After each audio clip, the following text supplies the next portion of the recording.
The Experiences of Loveday Brooke, Lady Detective. The Murder at Troyte's Hill. Griffiths of the Newcastle Constabulary has been case at hand, said Mr. Dyer.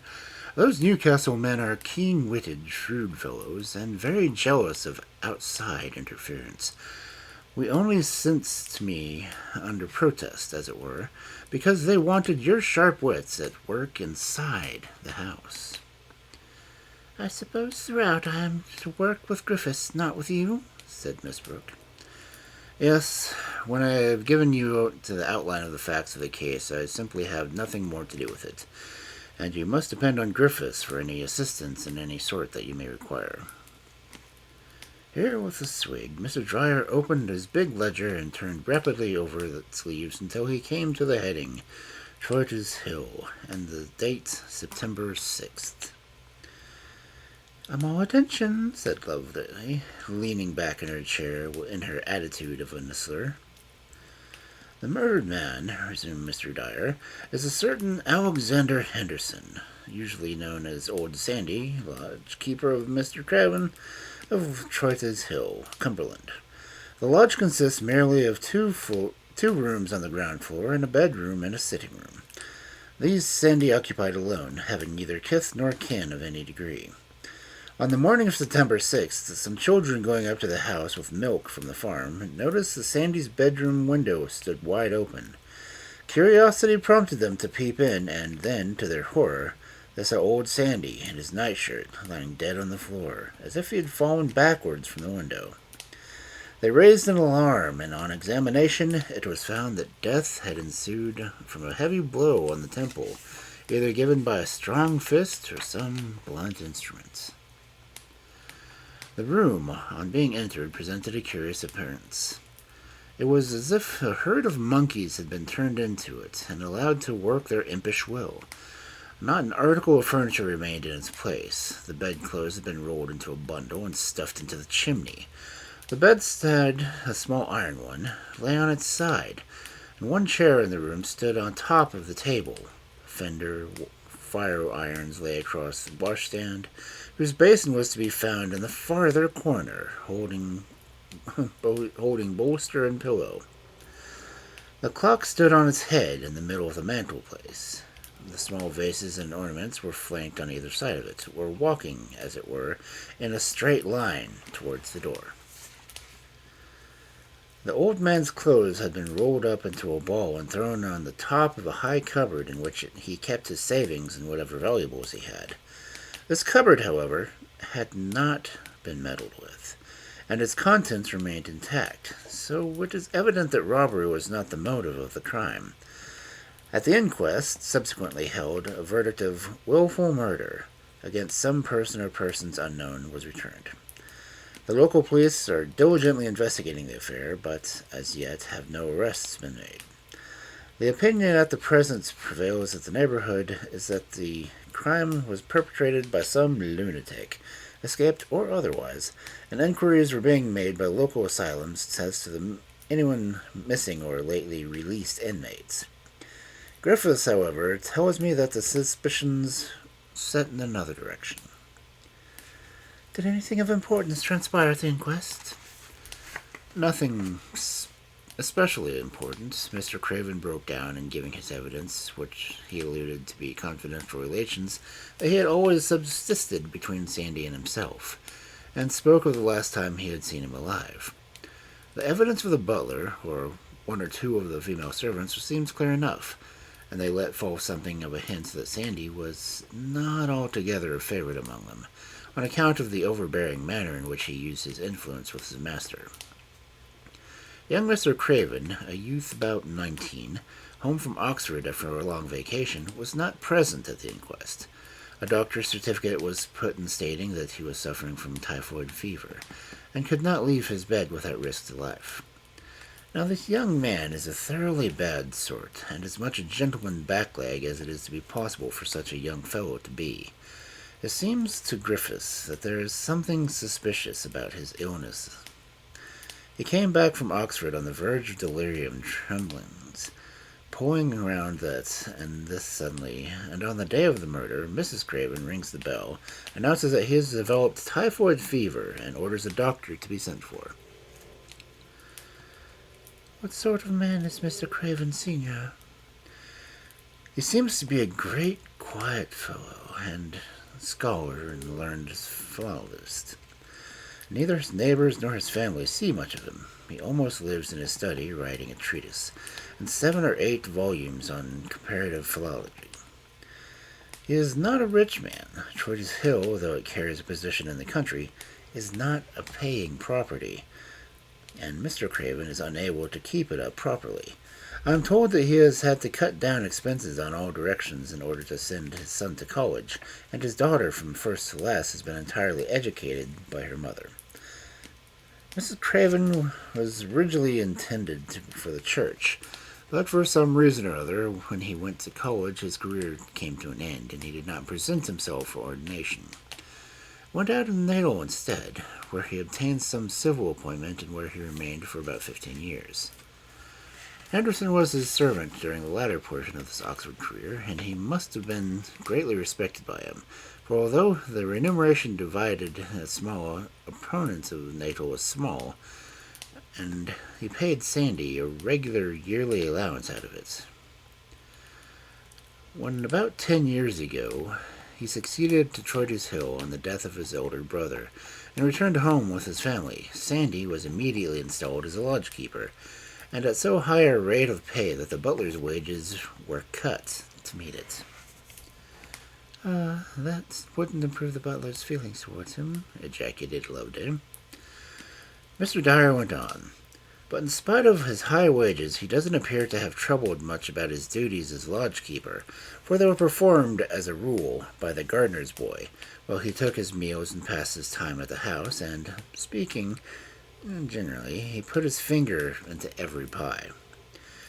You know the old adage respecting the servants for 21 years standing? 7 years my servants, 7 years my equal, 7 years my master. Well, it appears to have been held good in the case of Mr. Craven and Sandy. The old gentleman, absorbed by his philological studies, evidently let the reins slip through his fingers, and Sandy seemed to have taken easy possession of them. The servants frequently had to go to him for their orders, and he carried things, as a rule, with a high hand. Did Mrs. Craven never have a word to say on the matter? I have not heard much about her. She seems to be quite a sort of person. She is a Scotch missionary's daughter. Perhaps she spends time working with the Cape Mission and that sort of thing. And Mr. Craven, did he knock under the Sandy's rule? Now you're hitting the bullseye, and we come to Griffith's theory. The young man and Sandy appear to have been loggerheads since the Cravens took possession of Troyte's Hill. As a schoolboy, Master Harry defended Sandy and threatened him with his riding crop, and subsequently, as a young man, he used strenuous endeavors to put the old man in his place. On the day before the murder, Griffith says, there was a terrible scene between the two, in which the young gentleman, in the presence of several witnesses, made use of strong language and threatened the old man's life. Now, Miss Brooke, I have told you so far all of the circumstances of the case that I know of. For further particulars, I must refer you to Griffiths. He no doubt will meet you at Grenfell, the nearest station to Troyte's Hill, and tell you what capacity he has procured for you an entrance into the house. By the way, he has wired me this morning that he hopes that you will have time to save Scotch Express tonight. Loveday expresses her readiness to comply with Mr. Griffith's wishes. I will be glad, said Mr. Dyer, as he shook hands with her at the office door, to see you immediately upon your return. That, however, I suppose, will not yet be a while. This promises, I fancy, to be a longish affair. This was said interrogatively. I haven't the least idea on the matter, answered Loveday. I start on my work without theory of any sort. In fact, I may say with my mind a perfect blank. And anyone who had caught a glimpse of her blank, expressionless features as she said this would have taken her at her word. Grenfell, the nearest post town to Troyte Hill, was a fairly busy, populous little town, looking south towards the Black Country, and northwards to low, barren hills. Prominent among these stands Troyte Hill, famed in the old days as a border keep, and possibly at a still earlier date as a Druid stronghold. At the small inn in Grenfell, dignified by the title of the Station Hotel, Mr. Griffiths of the Newcastle Constabulary met Loveday and still further initiated her into the mysteries of the Troyte Hill murder. Although the first experience is excited, he said, as a preliminary greeting had been exchanged, but still the wildest rumors are flying about and repeated as solemnly as if they were gospel truths. My chief here and my colleagues generally adhere to the first conviction, that the criminal is some suddenly crazed tramp or some otherwise escaped lunatic, and they are confident that sooner or later we shall come upon the traces. Their theory is that Sandy, hearing some strange noise at the park gates, put his head out of the window to ascertain the cause and immediately had his death blow dealt to him. Then they suppose that the lunatic scrambled into the room through the window and exhausted his frenzy by turning things generally upside down. They refuse altogether to share my suspicions, suspecting young Mr. Craven. Mr. Griffiths was a tall, thin-featured man with iron-gray hair, cut so close to his head that it refused to do anything but stand on end. This gave a somewhat comic expression to the upper portion of his face, and clashed oddly with his melancholy look that his mouth habitually wore. "I've made it smooth for you at Troyte Hill," he presently went on. "Mr. Craven is not wealthy enough to allow himself the luxury of a family lawyer, so he occasionally employs the services of Messrs. Wells and Sugden, lawyers in the place, and who, as it happens, have, off and on, done a good deal of business for me. It was through them that I heard that Mr. Craven was anxious to secure an assistance to the amanuensis. I immediately offered your services, stating that you were a friend of mine, a lady of impoverished means, who would gladly undertake the duties of a munificent sum of £1 a month, and board and lodging. The old gentleman at once jumped at the offer, and is anxious for you to be at Troyte Hill at once." Loveday expressed her satisfaction with the program that Mr. Griffiths had sketched for her, and then she had a few questions to ask. "Tell me," she said, "what led you in the first instance to suspect young Mr. Craven of the crime?" "The footing on which he and Sandy took towards each other, and the terrible scene that occurred between them only the day before the murder," answered Griffiths promptly. "Nothing of this, however, has elicited the inquest, where a very fair face was put on Sandy's relations with the whole of the Craven family. I have subsequently unearthed a good deal of respecting of the private life of Mr. Harry Craven, and among other things I have found out that on the night of the murder he left the house shortly after 10 o'clock, and no one, so far as I have been able to ascertain, knows at what hour he had returned. I must draw your attention, Miss Brooke, to the fact in the inquest of the medical evidence which to prove that the murder had been committed between 10 and 11 at night." "Do you surmise, then, that the murder was a planned thing on the part of this young man?" "I do. I believe that they wandered about the grounds until Sandy shut himself in for the night, then roused him by some noise outside, and then, when the old man looked out to ascertain the cause, dealt him a blow with a bludgeon and loaded stick that caused his death." "Cold-blooded crime, that, for a boy of 19. "Yes, he's a good-looking gentleman youngster, too, with manners and mild as milk, but from all the accounts, full of wickedness as an egg is full of meat. Now, to come to another point, if, in connection with these ugly facts, you take into consideration the suddenness of this illness, I think you'll admit that it bears a suspicious appearance, and might reasonably give rise to the surmise that it was a plant on his part, in order to get out of the inquest." "Who is the doctor who is attending him?" "A man called Waters. Not much of a practitioner from all accounts, but no doubt he feels himself highly honored in being summoned to Troyte Hill. The Cravens, it seems, have no family doctor. Mrs. Craven, with her missionary experience, is half a doctor herself and never calls in one except for serious emergency. The certificate was in order, I suppose? Undoubtedly. And as it was to give color to the gravity of the case, Mrs. Craven sent a message down from the servants that if any of them were afraid of the infection, they could go at once to their homes. Several of the maids, I believe, took advantage of her permission and packed their boxes. Miss Craven is a delicate girl who was sent away with her maids to stay with her friends in Newcastle, and Mrs. Craven isolated herself with her patient in one of the disused wings of the house. Has anyone ascertained whether Miss Craven arrived at her destination in Newcastle? Griffiths drew his brows together in thought. I did not see any necessity for such a thing, he answered. I don't quite follow you. What do you mean to imply? Oh, nothing. I don't suppose it matters much. It might have been interesting as a side issue. She broke off for a moment and then added, Now tell me a little about this butler, the man whose wages were cut to increase Sandy's pay. Oh, John Hales? He's a trustworthy, though, respectable man. He was a butler for 5 or 6 years to Mr. Craven's brother, and then when the master of the Troyte's Hill and took the duties under Mr. Craven. There's no ground for suspicion in this quarter. Hales's exclamation when he heard the murder is quite enough to stamp him as an innocent man.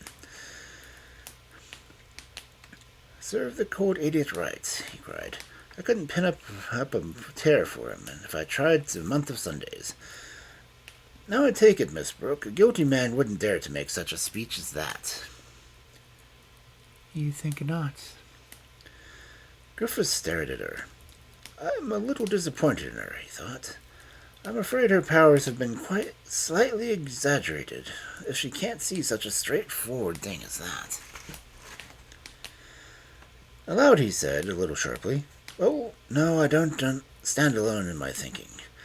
No one has yet breathed a word about Hales, and if they did, they've no doubt could prove the alibi without any trouble, for he lives in the house, for everyone has a good word of him.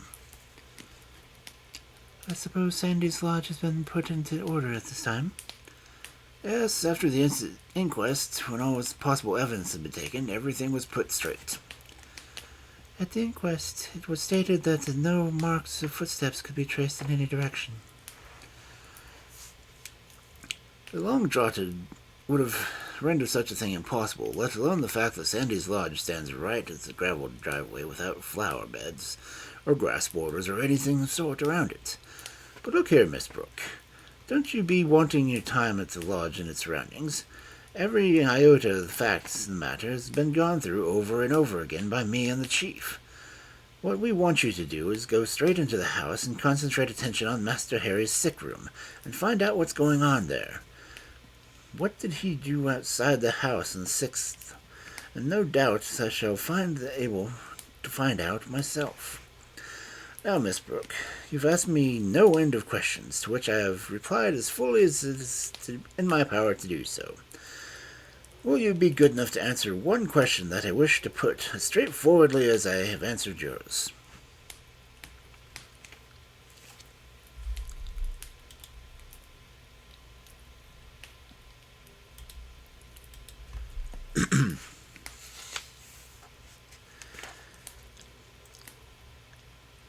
You have the fullest particulars given to you of the condition of Sandy's room when the police entered it this morning and after the murder.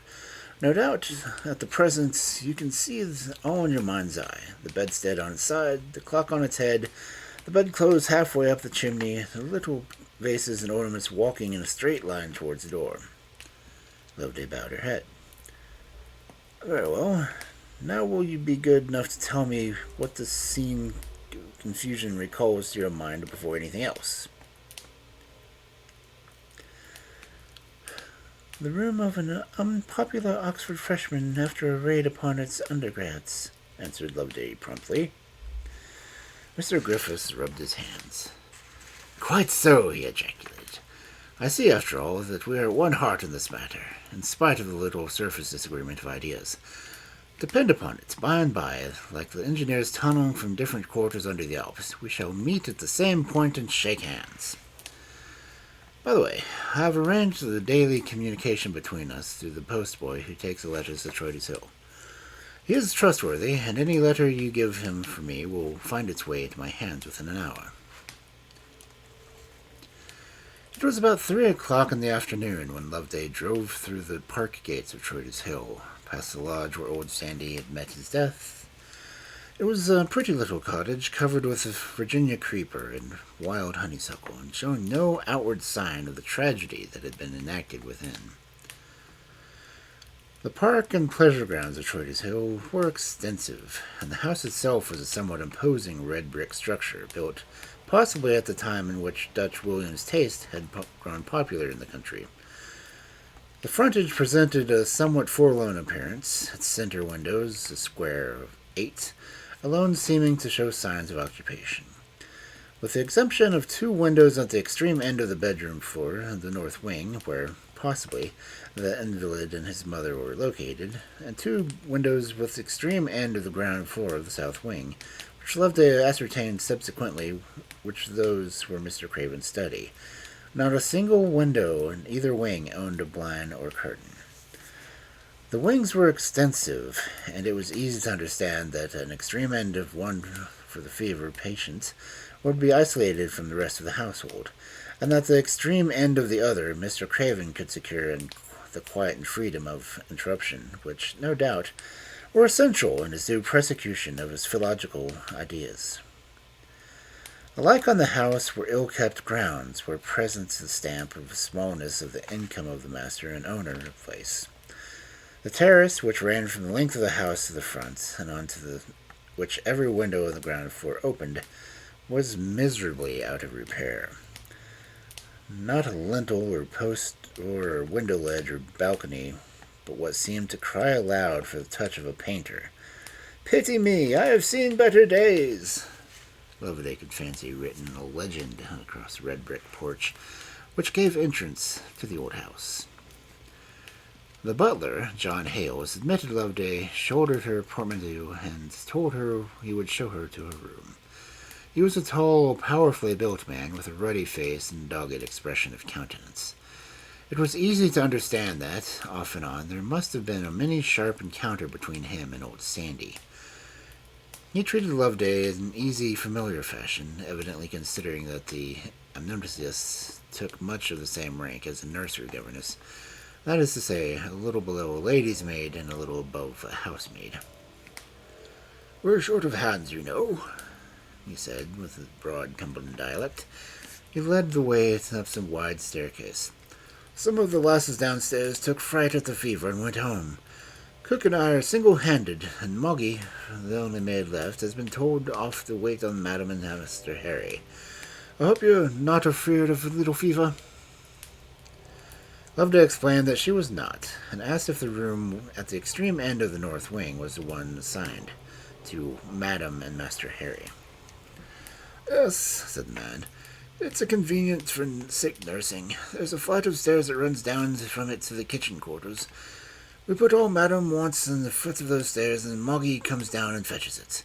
Moggy herself never enters the sick room. I take it you'll not be seeing Madam for many days yet a while."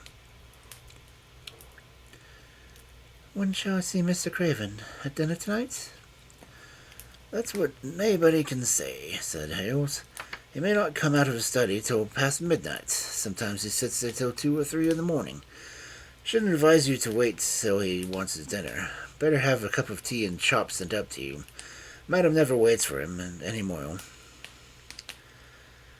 As he finished speaking, he deposited the portmanteau outside of one of many doors opening into the gallery.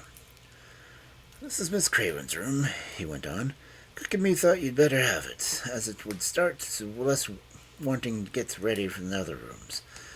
The work is work where there's so few hands to do. Oh, my stars, I do declare the cook is putting it straight for you now." The last sentence was added as the open door was laid bare to view. The cook, with a duster in her hand, polishing a mirror. The bed had been made, as it was true, and otherwise the room must have been much to Miss Craven left it, after a hurried packing up. To the surprise of the 2 servants, Loveday took the matter very lightly. I have a special talent for arranging rooms and would prefer getting this one straight for myself, she said. Now, if you will go and get ready that chop and cup of tea we were talking about just now, I shall think it would be kinder than if you wish to stay here doing what I can easily do for myself. When, however, the cook and the butler had departed in company, Loveday showed no disposition to exercise that special talent of which she had boasted. She first carefully turned the key in the lock, and then proceeded to make a thorough and minute investigation of every corner of the room. Not an article of furniture, not an ornament or toilet accessory, but what was lifted from its place and carefully scrutinized. Even the ashes from the grate, the debris of the last fire made, were raked over and looked through thoroughly. This careful investigation of Miss Craven's last surroundings occupied about 3/4 of an hour, and Loveday, with her hat in her hand, descended the stairs to see Hales crossing the hall to the dining room with a promised cup of tea and chop. In silence and solitude she partook the simple repast in the dining hall, and that could with ease have banqueted 150 guests. Now for the grounds before it gets dark, she said to herself as she noted that already the outside shadows were beginning to slant. The dining hall was at the back of the house, and here, as in the front, the windows reaching the ground presented easy means to the grass. The flower garden was on this side of the house and sloped downhill to a pretty stretch of well-wooded country. Loveday did not linger even to admire, but passed once around the south corner of the house to the window which she had ascertained by a careful question of the butler were those of Mr. Craven's study. Well, very cautiously she drew near them, and the blinds were up and the curtains drawn back. A side glance, however, relieved her of apprehensions, for it showed the occupant of the room seated in an easy chair with his back to the window. From the length of his outstretched limbs, he was evidently a tall man.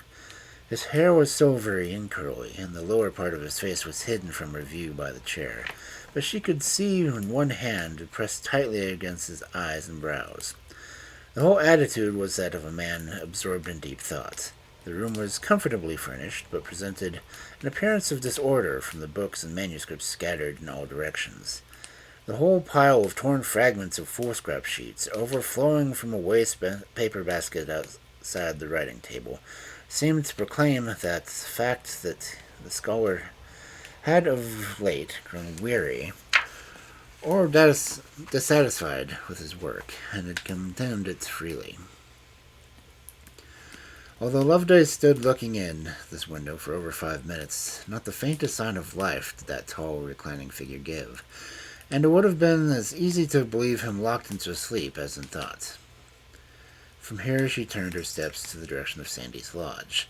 As Griffiths said, it was gravelled up to its doorstep. The blinds were closed drawn, and presented an ordinary appearance of a disused cottage. A narrow path beneath overarching boughs with cherry laurel and arquebus, immediately facing the lodge, caught her eye, and down at this she at once turned her footsteps.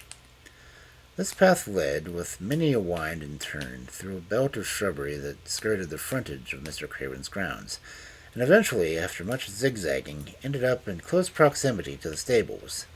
As Loveday entered it, she literally seemed to leave daylight behind her. I feel as if I were following the course of a circumcised mind, she said to herself as the shadows closed around her. I could not fancy Sir Isaac Newton nor Bacon planning or delighting in such wind-about alley this way. The path showed greyly in front of her out of the dimness. On and on she followed it. There and here the roots of old laurel struggling out of the ground, threatening to trip her up. Her eyes, however, had now grown accustomed to the half-gloom, and not the detail of her surroundings escaped with her being as she went along. A bird flew out from the thicket on her right hand, and with a startled cry, a dainty little frog leaped out of her way into the shriveled leaves lying below the laurels. Following the movements of the frog, her eye was caught by something black and solid among the leaves. What was it? A bundle. A shiny black coat. Loveday knelt down and, using her hand to assist her eyes, found that they had come into contact with the dead, stiffened body of a beautiful black retriever. She parted, as she was able, the lower boughs of the evergreens and minutely examined the poor animal. Its eyes were still open, though glazed and bleared, and its death had, undoubtedly, been caused by a blow of some blunt, heavy instrument, for one side of its skull was almost battered in. Exactly the death that was dealt to Sandy, she thought, as she groped hither and thither beneath the trees, in hopes of lighting upon the weapon of destruction. She searched until increasing darkness warned her that the search was useless. Then, still following the zigzagging path, she made her way out by the stables and thence back to the house. She went to bed that night without having spoken to a soul beyond the cook and butler. The next morning, however, Mr. Craven introduced himself to her across the breakfast table. He was a man of really handsome personal appearance, with a fine carriage of head and shoulders, and eyes that had a forlorn, appealing look in them. He entered the room with an air of great energy, apologized to Loveday for the absence of his wife and of his own reminiscence, and not being in the way to receive her on the previous day. Then he bade her make herself at home at the breakfast table, and expressed his delight in having found a coadjutor to his work.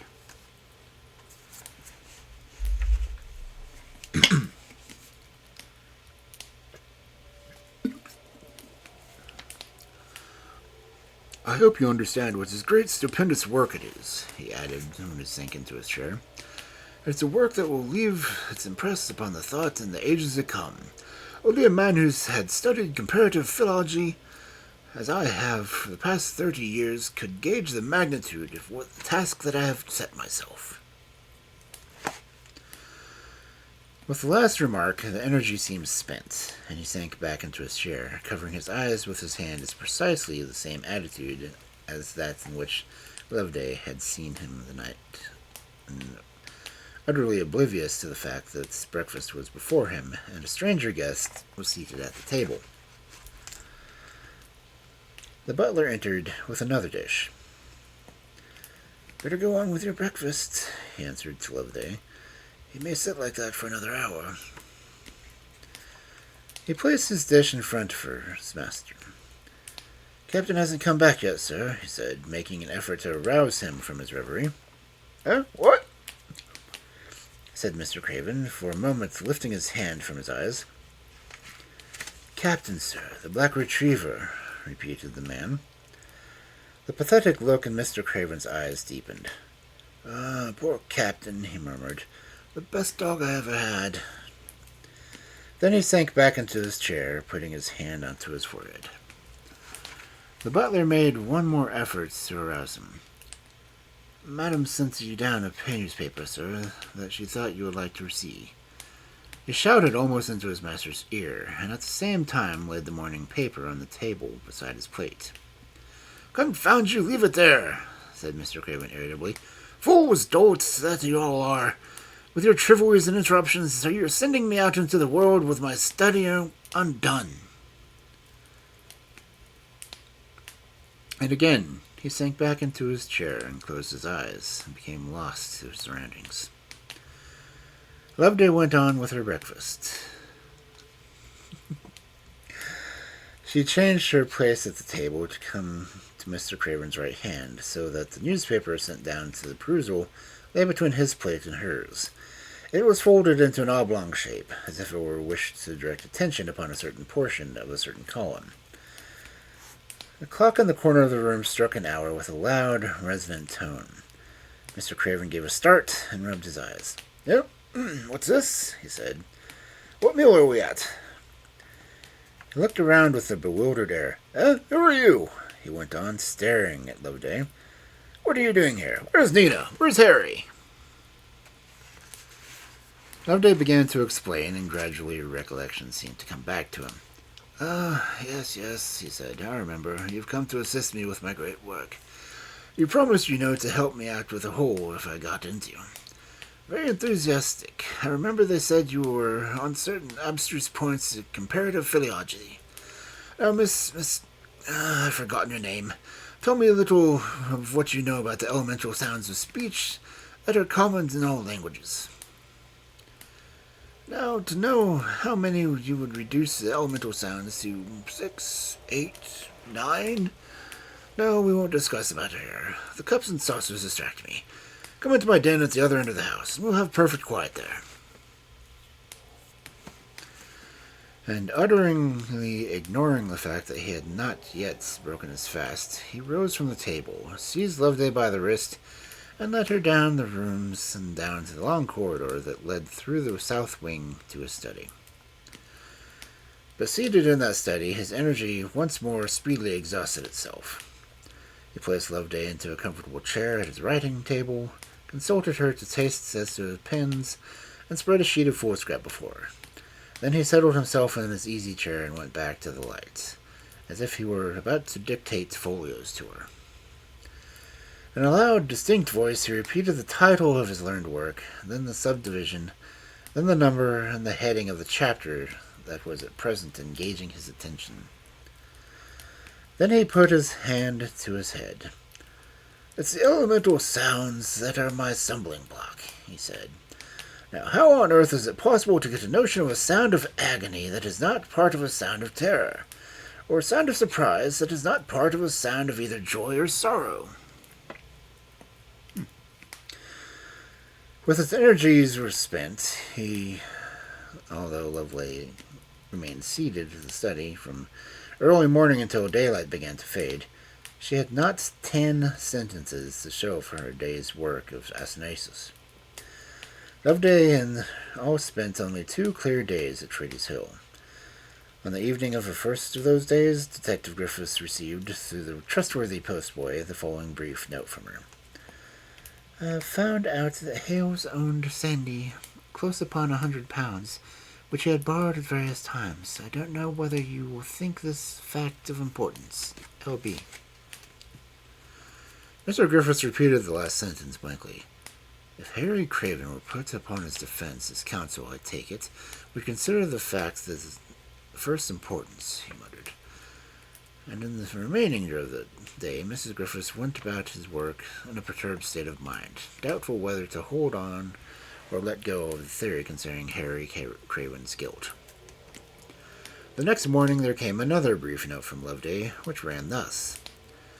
"As a matter of collateral interest, find out if a person calling himself Harold Cousins sailed 2 days ago from London docks for Natal and the Bonnie Dundee."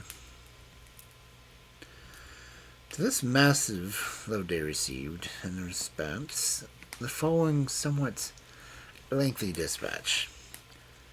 "I did not quite see the drift of your last note, but have wired to our agents in London to carry out its suggestion.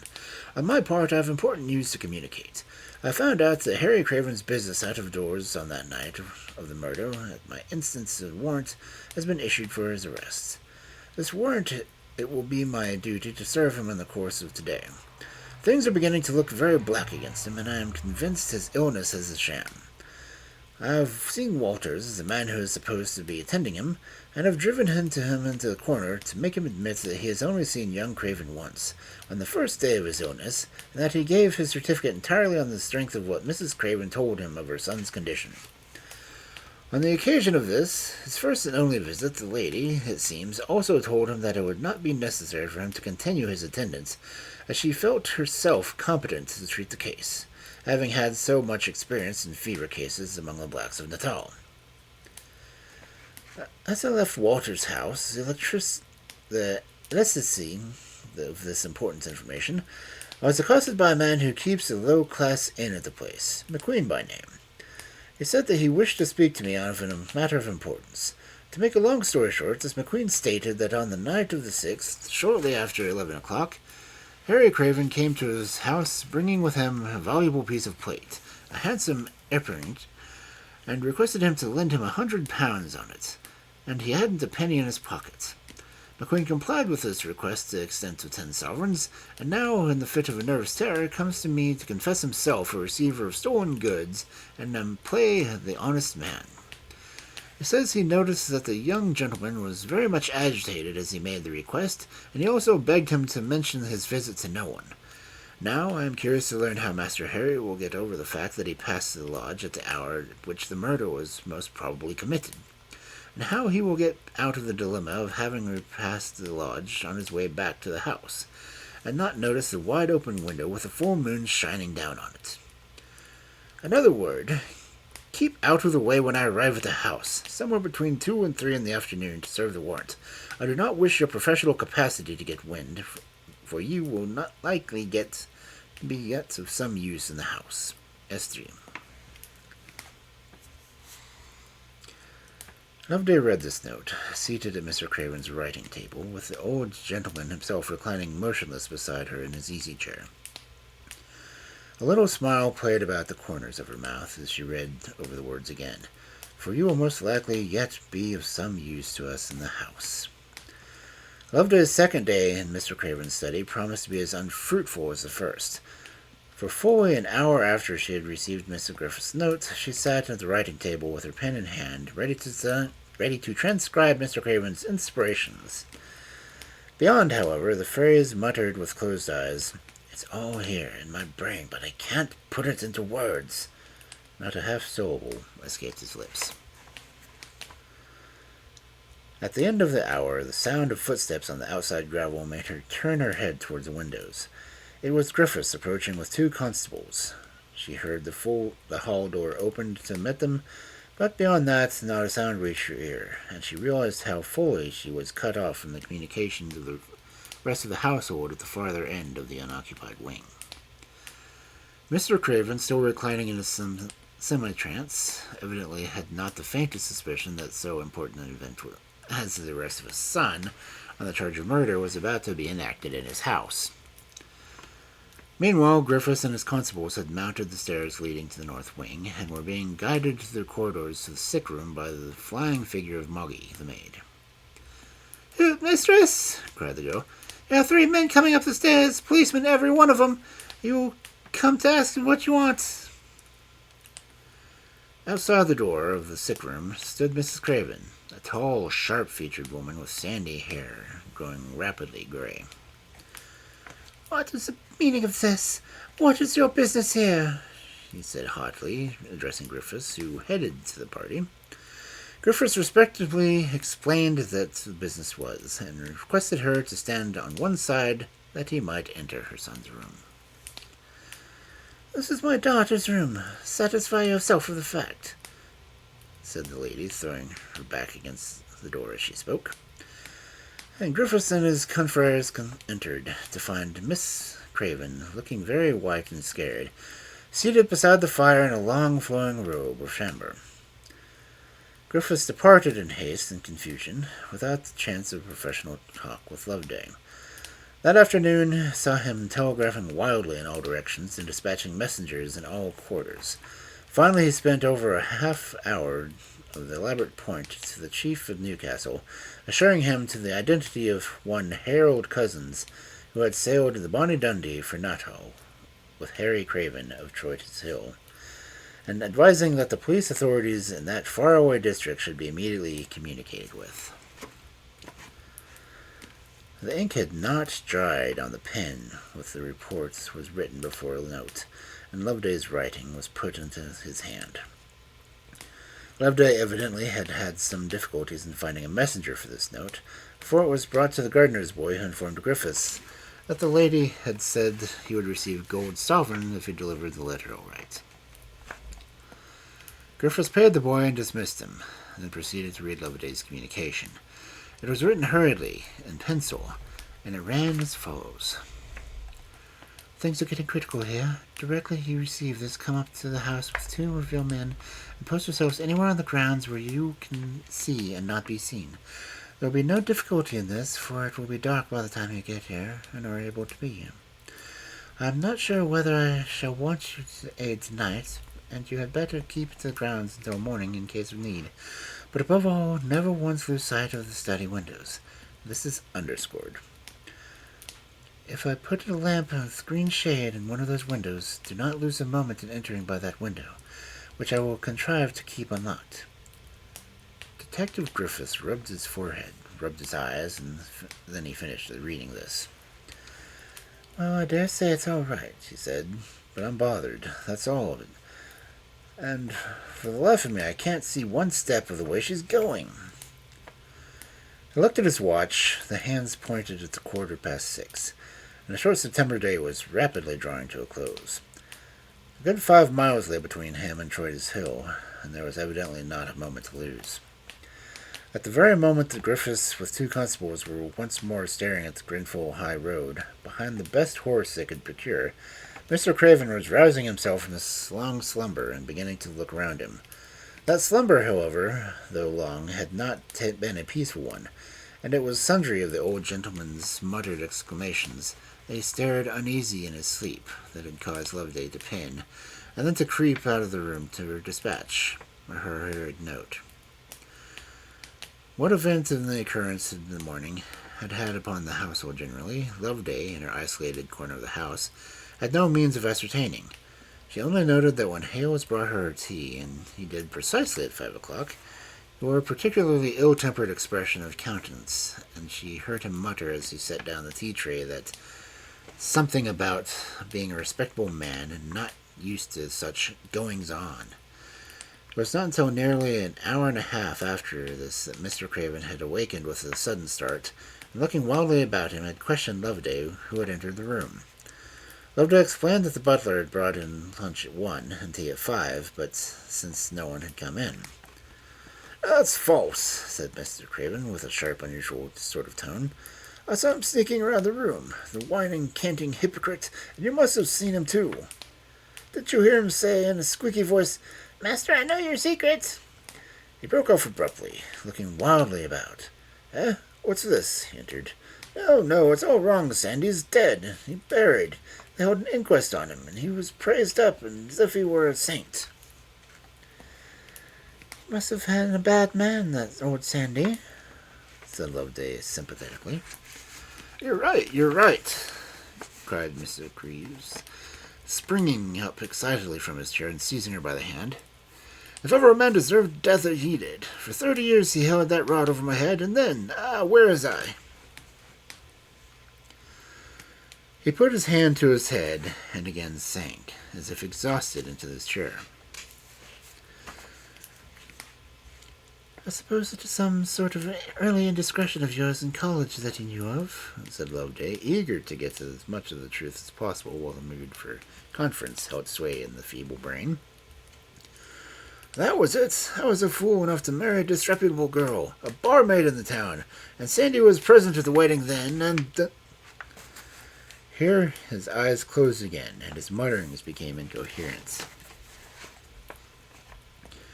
For 10 minutes he lay back in his chair, muttering this. A yelp, a groan, were the only words Loveday could distinguish among those mutterings, and then suddenly, slowly, and distinctly, he said, as if answering some plainly put question, "A good blow with the hammer, and a good thing was done."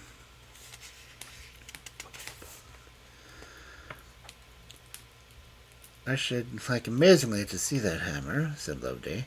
"Do you keep it anywhere at hand?" His eyes opened with a wild, cunning look at them. "Who was talking about a hammer? I didn't say I had one. If anyone says I did it with a hammer, they're telling me a lie."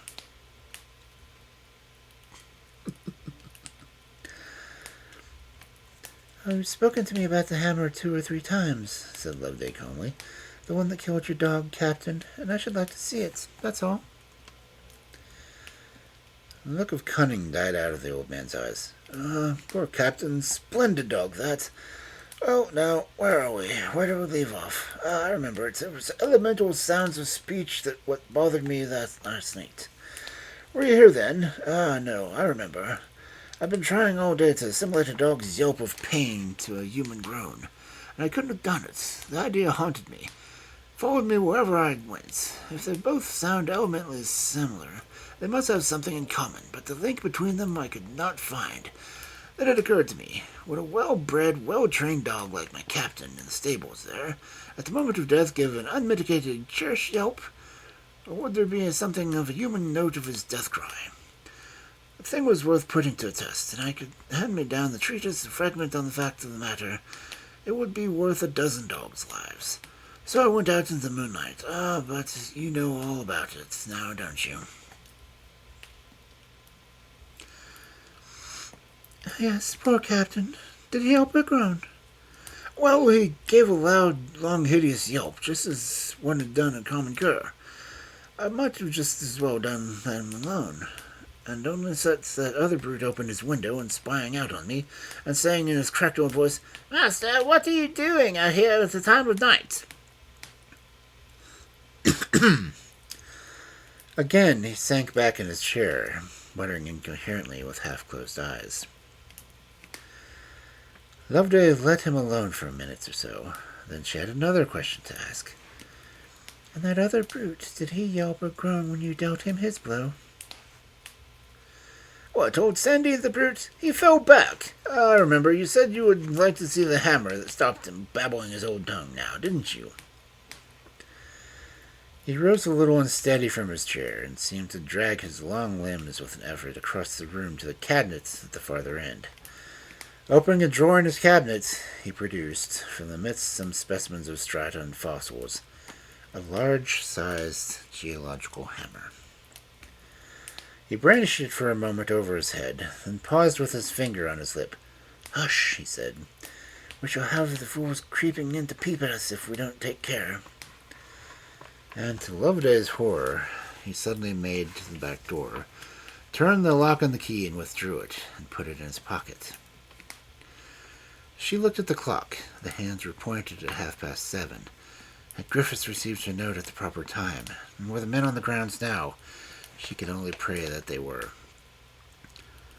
Light is too strong for my eyes, she said, rising from her chair, and lifted the green-shaded lamp and placed it on a table that stood at the window. Oh, no, that won't do, said Mr. Craven. That would show everyone outside what we're doing. He crossed to the window and spoke, and removed the lamp thence to the mantelpiece. Loveday could only hope that in the few seconds that it remained in the window, that it had caught the eye of the outside watchers.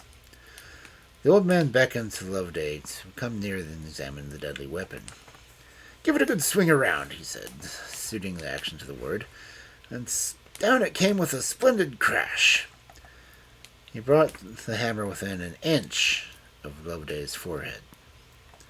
She started back. Ha ha ha! He laughed harshly and unnaturally, with the light of a madman dancing in his eyes now. Did I frighten you? I wonder what sort of sounds you would make if I would give you a little tap there. Here he lightly touched her forehead with a hammer. Elemental, of course, it would be, and... Loveday steadied her nerves with difficulty. Locked in with the lunatic, her only chance lay in the gaining time for the detectives to reach the house and enter through the window. Wait a minute, she said, striving to divert his attention. You've not yet told me what sort of elemental sound old Sandy made when he fell. You give me a pen and ink, I'll write down the full account of it all for you, and you can incorporate it afterwards in your treatise. For a moment, a look of real pleasure flitted across the old man's face and then faded. The brute fell back without a sound, he answered. It was all for nothing. That night's work and not yet altogether for nothing. Now, I don't mind owning I would do it all over again to get the wild thrill and joy at my heart that I would when I looked down at the old man's dead face and felt myself free at last. Free at last! His voice rang out excitedly. Once more he brought his hammer around with an ugly swing. For a moment I was a young man again. I leaped into his room, and the moon was shining full with strength in the window. I thought of my old college days, and the fun we used to have at Pembroke. Topsy-turvy, I turned to everything. He broke off abruptly, and drew a step nearer to Loveday. The pity of it all was, he said suddenly, dropping the high, excited tone to a low, pathetic one, that he fell without a sound of any sort. And then he drew another step nearer. I wonder, he said, then broke off again and came close to Loveday's side. It was only a moment it occurred to me, he said, now that his lips rose to Loveday's ear, that a woman in her death agony would be much more likely to give utterance to an elemental sound than a man. He raised his hammer, and Loveday fled to the window, and was lifted from the outside by 3 pairs of strong arms.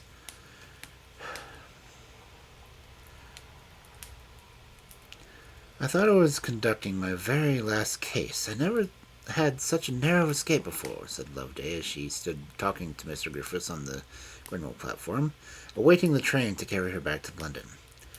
It seems strange that no one before suspected the old gentleman's sanity.